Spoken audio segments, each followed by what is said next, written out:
Voters in England, Scotland and Wales will head to the polls to take part in local elections. There'll be assembly elections in Northern Ireland. Our political correspondent Alex Forsyth has been to Southampton, where the Conservatives took control of the council last year, to ask what people will be affecting their decisions. The political race is on. With elections round the corner, parties are trying to grab votes. And at this Southampton climbing centre, people are pretty clear what's on their minds. Inflation is going mad, and especially for fuel prices, public transport, it's going absolutely insane. Obviously there has to be something done about that ASAP, because people won't be able to handle this much longer. The environment, I think, is quite important to take care of, because I think that's a very pressing issue. Next week's elections in England are about who runs local services, but they'll also show which parties are on their way up and which could be losing grip.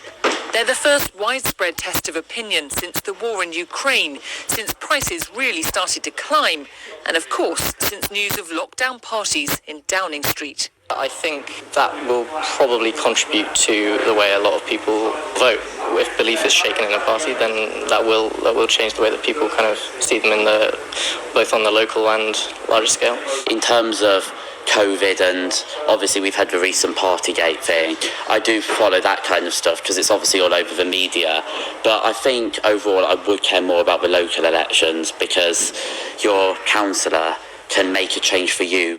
Southampton's just one place where these elections will test the political water, not just for the larger parties, but the Greens and a host of others too. What happens in these elections will be seen as the public's view of the political parties nationally. For the Conservatives, is Boris Johnson still a vote winner? For Labour, is Keir Starmer rebuilding support where he needs to? Are the Lib Dems broadening their base? But remember, these elections will decide who runs local services. So for many people, local factors will count. In Southampton city centre, Brenda's had a tough couple of years trying to keep her therapy business afloat. And with prices rising, she says it's local support that matters to her. Electric bills have almost doubled, and again, that affects running costs where we're not earning as much now. I think more could be done than trying to support those businesses that are trying to support the communities, because we're all playing our part. Not far away, this cocktail bar was set up after the pandemic as a place to bring people together.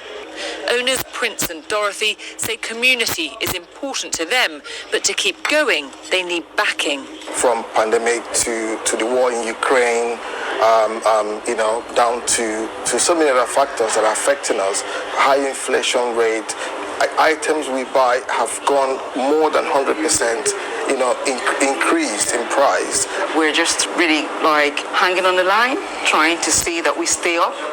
We really need a change whereby all these small businesses can be supported. The economy cannot do without small, medium-scale businesses. Whether local or national factors are at play, there's a lot at stake in these elections, which could cause quite a political shake-up. Alex Forsyth, BBC News, Southampton. Now, you can see which elections are taking place in your area and all the candidates involved on the BBC News website, bbc.co.uk/news/politics.